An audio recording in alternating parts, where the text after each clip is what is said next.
এবছর বৃষ্টি কমার কোনো সম্ভাবনাই দেখছি না। টানা বৃষ্টি হয়েই যাচ্ছে আর কত। তারপরেও দেখি হয়েই যাচ্ছে, ভাবি যে বৃষ্টিটা একটু কমলে ভালো কোনো কাজ করব, কাজগুলোকে একটু কাটিং ছাটিং করব। বাস, কোনো রকমের কোনো সময়ই দিচ্ছে না। গতকালকে একটু ভালো ছিল, প্রচন্ড গরম রাতে, হঠাৎ দেখি সকাল থেকে আবার বৃষ্টি। তো বাগানে কাজ করার মতো কোনো পরিস্থিতিই নেই, মেঘের অবস্থা ভীষণ খারাপ। আর এরকম বৃষ্টি হলে গাছপালা অনেক ক্ষতি হয়, কারণ কন্টিনিউ চলছে। কন্টিনিউ বৃষ্টিতে তো একটু হলেও ক্ষতি হবেই। আর পুরো জায়গায় জল জমে রয়েছে, এগুলোকেও ঠিক করতে হবে। শেডগুলোকে, পলিথিনগুলোকে, সেটারও সময় কোনো রকমই দিচ্ছে না। এই ঘন বৃষ্টি হলে যেই ক্ষতিটা হয় সেটা দেখুন, এটা হয় যে গাছের নিচের দিকে পাতাগুলি নষ্ট হতে থাকে। বিশেষ করে পিঙ্ক লেডির ক্ষেত্রে এটা হয়, আর গোড়ায় ম্যাক্সিমাম জল জমার জন্য এটা হয়ে থাকে। তো এটা অনেকেরই হবে। আর শুধুমাত্র এই গাছ হয়েছে যেমনটা নয়, অন্যান্য গাছগুলোতেও হয় এই সমস্যাটি। প্রত্যেকটা গাছে, এই গাছেও এই একই রকম। গাছ পুরো ব্রাউন হয়ে গেছে, মানে কিছু বলার নেই, খুব বাজে অবস্থা। এর একটা সাইড দিয়ে ইয়েলো হয়ে গেছে। মানে এইদিকের গাছগুলির অবস্থা সত্যি খুব ভয়ঙ্কর বাজে, কারণ এইদিকের গাছগুলিতে সব থেকে বেশি জল পড়ে হ্যাঙ্গিং এর। আর এদিকের গুলোতে জল পড়ছে না, এই গাছগুলো এখনো পর্যন্ত ঠিকঠাক আছে। কারণ অতিরিক্ত জলের তো একটা লিমিট লাগবে, তো অতিরিক্ত জল পড়লে তো এই সমস্যাটাই হয়। আর ফানের যে সমস্ত ভ্যারাইটিগুলি আছে, ফানে জল পড়লেও কোনো অসুবিধা নেই, ফান জল ভীষণ পছন্দ করে। তার ফানের একটাই বিষয় যে রোদটা যেন কম লাগে, সেডি রোদ, তাহলে এই ফান খুব ভালো হয়। আর ফান বৃষ্টির জল ভীষণ রকম ভাবে পছন্দ করে দেখি, বৃষ্টির জলে এরা খারাপ হয় না। আর যাদের এই সময়ে এসে মোটামুটি ভাবে হ্যাঙ্গিং রয়েছে, কন্টিনিউ বৃষ্টি একটু অ্যাভয়েড করুন। মোটামুটি ভাবে হালকা পাতলা বৃষ্টি, জল লাগলেও ঠিক আছে। যে এই সমস্ত গাছে যে পরিমাণ বুশি হয়েছে, এই গাছগুলিতে বৃষ্টির জল পড়লেই সেগুলি নষ্ট হয়ে যাবে। তাই এইগুলো গাছে বৃষ্টির জল পড়া মানে অনেকটাই ক্ষতি হয়। এই গাছগুলিতে দেখুন জল কন্টিনিউ পড়েই যাচ্ছে। তাহলে এইভাবে পড়তে থাকলে কোনো রকমই গাছ করাই অসম্ভব হয়ে যাচ্ছে, কোনো রকমের কোনো কিছু হচ্ছে না। তবুও বৃষ্টির মধ্যে হ্যাঙ্গিং প্ল্যান্টের তেমন কোনো রকম কোনো পরিচর্যা লাগে না। এটা আস্তে আস্তে সবকিছু ঠিক হবে, একটু বৃষ্টিটা কমলে ঠিক হয়ে যাবে। খাবার দাবার সবকিছু যেভাবে দিয়ে যাচ্ছিলেন আপনারা সেভাবেই দিয়ে যান। গাছ নিয়ে অত ভাবার কোনো কিছু নেই। বৃষ্টি কিন্তু কমবে না, তবে যেখানে বৃষ্টি নেই তাদের কাছে অনেক বেশি ভালো হবে। আমি ভেবেছিলাম বর্ষায় যেমন বৃষ্টি হয় তার চেয়ে এবার অনেক বেশি। তবে যা বৃষ্টি হয়, কাজের কোনো বৃষ্টি হয় না, যে জল টলে হয়ে যাবে তেমন হয় না। ছিটে ফোঁটা বৃষ্টি সারাদিন ধরে হতে থাকে, এই বৃষ্টি কোনো কাজের না, অকাজের বৃষ্টি। আর এভাবেই চলতে থাকে সারাদিন ধরে। ইনডোরে এই সমস্ত গাছগুলি যদি ঘেঁস মিডিয়াতে থাকে, গাছের কালার, গাছের গ্লেজি আরো বেড়ে যায়, গাছ আরো নতুন নতুন ব্রাঞ্চ ছাড়ে। এদের কালার দেখলে সত্যি মানে তাকিয়ে থাকতে ইচ্ছে করে, অসম্ভব সুন্দর।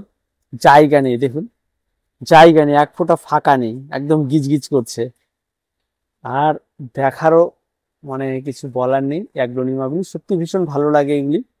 আর এগুলি গ্রিনের মধ্যে, এগুলো দুর্দান্ত কালার, এগুলি ভালো লাগছে।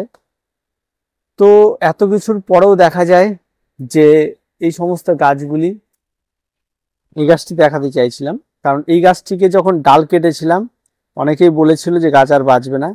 বেবি রাবার দেখুন, প্রত্যেকটা থেকে নতুন নতুন ব্রাঞ্চ বেরিয়েছে, গাছ কিন্তু অসম্ভব সুন্দরভাবে বেড়ে উঠেছে। প্রত্যেকটা গাছ, যে কোনো গাছ কিন্তু, গাছ মরার চান্সটা খুব কম, বেঁচে থাকার সম্ভাবনাটাই বেশি। ফিলোডেন্ড্রনের রিং অফ ফায়ার কালার দেখুন, হোয়াইট এর উপরে উঠছে, সুন্দর। এর পাতা কিন্তু আরো বড় হবে, গাছ আরো বেশি বড় হবে, এটা নতুন পাতার কালার। তো মোটামুটি ভাবে 3-4 রকম কালার পাবেন। আর একটা বিষয় খেয়াল রাখবেন যে সব কালার যে একই দিবে তা দেয় না, কিছু কম বেশি হয়, কালারের ফেড হয়। তবে বৃষ্টি এমন চলতে থাকলে সবকিছুরই 12টা বাজবে। আর অলরেডি জেট প্ল্যান্টে রোগ ধরা শুরু হয়ে গেছে, শুধুমাত্র একটাই কারণ, কন্টিনিউ বৃষ্টি। আপনি কোথায় অ্যান্টিফাঙ্গাল দিব, কোথায় থাকবে, বৃষ্টিতে ধুয়ে যাচ্ছে, বৃষ্টির জলে মানে মোটামুটি ভাবে খুব বাজে অবস্থায় করে দিলে এবার গাছপালার। এর কালার দেখুন, যত দিন যাচ্ছে কালার আরো বেড়ে যাচ্ছে। গাছটি কিন্তু ঘেঁস মিডিয়াতে এখনো রয়েছে, খুব সুন্দর গাছ আর খুব সুন্দর কালার, গাছ এখন বাড়ার সময়। এই গাছটিকে ফিলোডেনড্রনই আর একটা ভেরিগেটেড ভ্যারাইটি, এটাকে অন্য জায়গায় ছিল একটু সমস্যা হয়েছিল, আবার চেঞ্জ করে নিয়েছি। স্পাইডার গুলো দেখেইছেন আগেও। আর এটাকে দেখুন, এটা যত দিন যাচ্ছে পাতা আরো বেশি চওড়া হচ্ছে, তো রাখার জায়গা হচ্ছে না। এটাকে দেখলে মানে কি বলবো, মানে অদ্ভুত ব্যাপার। তো ভিডিও নাই, তো বৃষ্টি মনে হচ্ছে এদেরও ভীষণ পছন্দ, বৃষ্টিতে এরা বেশ ভালো আছে। আর দেখুন সমস্যা, যদি এই রকম জল টবের মধ্যে জমে থাকে তবেই গাছে সমস্যা। আর এই মাটিটি আমি অনেক আগেই করেছিলাম, তখন থেকে মাটিটা ভুল ছিল আর মাটিটা চেঞ্জ করে উঠতে পারিনি। আর যার ফলে এই ড্রেসিনার এই চকলেট ভ্যারাইটিটা এখানে এসে সমস্যা তৈরি করেছে। এখানে এটাতে দেখুন জল নেই, এটা বেশ ভালো, গাছ দুটোই ঠিক আছে, কিন্তু এগুলোকে চেঞ্জ করতে হবে। বৃষ্টি থামলে জল বেড়ে যাওয়া। ফিলোডেনড্রনের ইয়েলো পাতা মনে হচ্ছে একদম কলা গাছের মতো পাতা ছেড়ে দিচ্ছে। কালার দেখুন, জাস্ট কালার দেখলে অবাক হয়ে যেতে হয়, এত সুন্দর মিষ্টি কালার এদের। আর চারদিক দিয়ে জল। আর আমার আর একটা সুন্দর ভালো লাগে, এটা ফাইকাসের এই কালারটা অত্যন্ত সুন্দর লাগে। আর তার সঙ্গে মানি প্ল্যান্টের এটাও অত্যন্ত সুন্দর একটা কালার। কালারগুলো খুব ভালো লাগে। অ্যাগ্লোনিমা টাইগার, এগুলি রিলসের ভিডিও খুব তাড়াতাড়ি আনতে হবে। আর ফার্নের ভিডিও আসবে, এগুলি সব আসবে, কিন্তু সময় কোথায়, বৃষ্টি তো থামছেই না, ভিডিও করার কোনো চান্সই দিচ্ছে না। এখানে জল জমে আছে, কন্টিনিউ জল পড়ে যাচ্ছে। তো শেডের অবস্থাও খুব যে ভালো তা নয়, খুব বাজে অবস্থার মধ্যে দিয়ে যাচ্ছে। বৃষ্টি না কমলে কোনো রকমের কোনো কিছু হচ্ছে না। ক্যাকটাস গুলোকে ভাবছিলাম রিপোর্ট করবে বর্ষাতে, কারণ নতুন নতুন করে এরা বাড়ছে একটু, সেটারও সময় কোন রকমই দিচ্ছে না। কিছু বলার নেই, প্রাকৃতিক বিষয়, আমাদের হাতে থাকলে তো আটকে রাখতাম।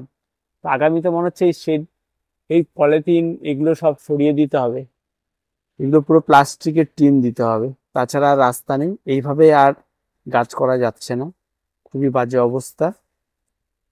তো আজকে এই পর্যন্তই, আর কিছু বলার নেই, আজকে কোনো টিপস নেই। এই বৃষ্টির দিন কেমন চলছে সেটাই আপনাদের একটু জানানো ছিল। তো দেখা হচ্ছে পরবর্তী ভিডিওতে। প্রত্যেকে ভালো থাকবেন, প্রত্যেকে সুস্থ থাকবেন।